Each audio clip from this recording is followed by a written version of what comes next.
Ethan Ward, the 32-year-old billionaire CEO known across the city for his razor-sharp instincts and colder-than-winter demeanor in conference rooms, had spent years building Ward Enterprises into an empire, but even with all his power, nothing terrified him more than the idea of dating again, not after the heartbreak that had left him raising his 3-year-old twins alone, juggling board meetings with spilled juice boxes, bedtime tantrums, and the lingering fear that love was a luxury he no longer deserved. So when his well-meaning sister signed him up for a blind date without his knowledge, he nearly deleted the message, until he noticed his twins peeking over his shoulder, their bright blue eyes widening with hope, Emily clutching her stuffed bunny and whispering, "Daddy, are we getting a new mommy?" and Noah eagerly nodding beside her, and something inside Ethan softened, because he'd spent so long pretending he didn't need companionship that he'd forgotten his children.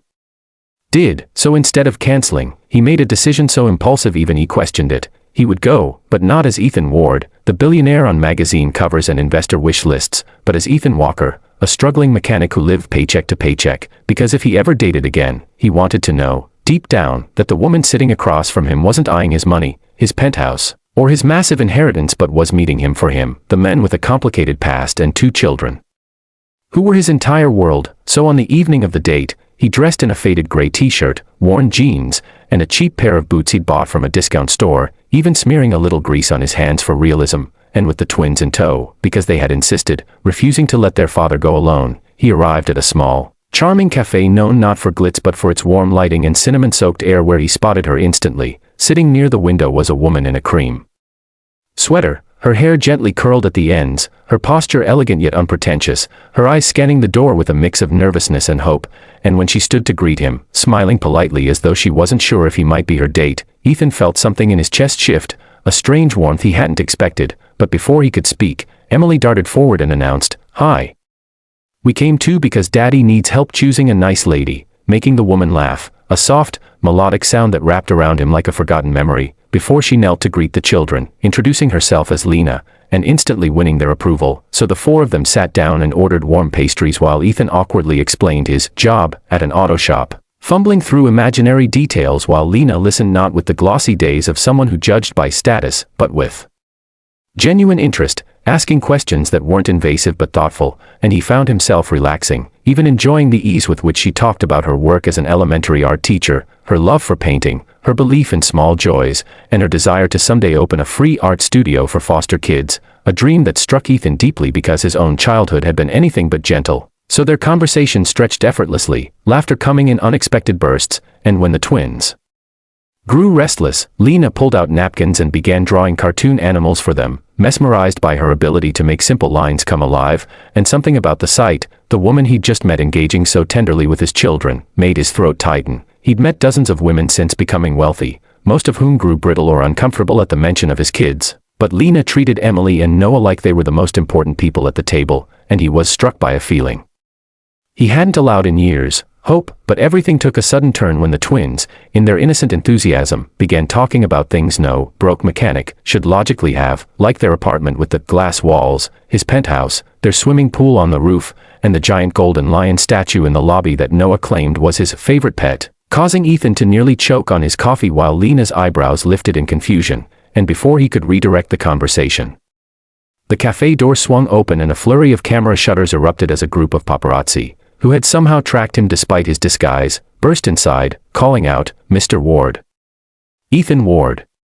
Is this your new girlfriend?" And CEO secretly dating with twins in tow, which shattered the calm air as customers gasped, phones rose, and Lena slowly turned toward him with an expression that cut through him sharper than any boardroom betrayal, shock, hurt, and something like betrayal flickered in her eyes, and she whispered, "Ethan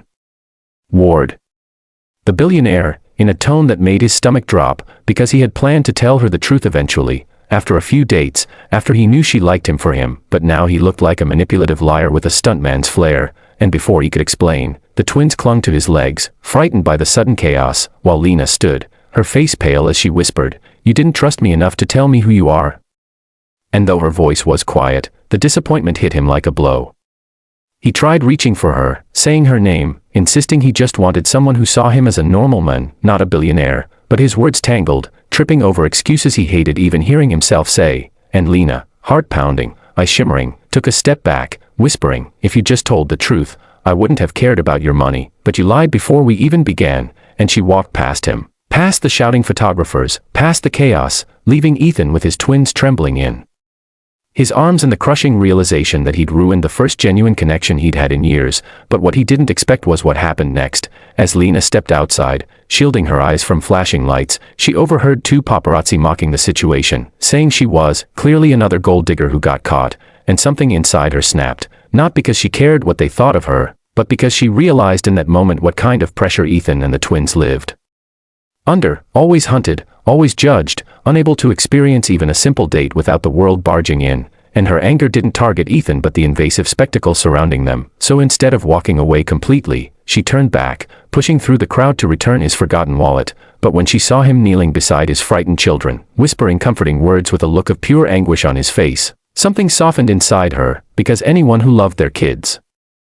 like that couldn't be the cold, calculating billionaire the headlines painted. So she knelt beside them, gently touching Emily's back and telling her it was okay, earning a tearful hug from the little girl who sobbed into her shoulder. And when Ethan finally lifted his gaze to meet hers, gratitude and desperation swirling in his eyes, Lena sighed and quietly said, "We need to talk, but not here." So together they slipped out through the cafe's back door, escaping into the cool night, where the chaos faded behind them, replaced by the gentle hum of streetlights and the distant sound of passing cars. And as they stood under the halo of a flickering lamppost, Ethan apologized, not with the defensive arrogance of a CEO but with the raw honesty of a father terrified of losing something precious, telling her he pretended to be broke because he'd been used before, lied to, manipulated, and he didn't want that life for his children, admitting he'd made the wrong choice but his intentions had never been to deceive her heart. And Lena listened, her arms crossed, her breath steady, torn between frustration and empathy, because she understood fear. She'd lived her own share of disappointments, but she also knew trust could never grow in deception. So after a long silence, she whispered, "I don't care about your money, Ethan. I care that you didn't trust me with the truth." But before she could say more, Noah tugged on her sleeve, looking up with wide, hopeful eyes, and said, "Miss Lena, do you still like Daddy?" He really liked you. And the innocence of the question broke through her defenses, making her laugh softly before replying, "I like all of you.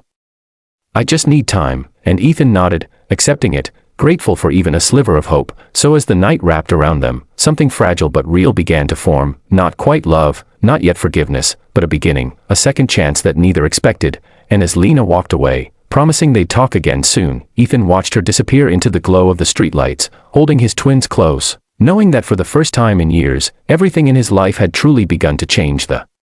moment she stepped through the door. And what happened next would change all of them forever.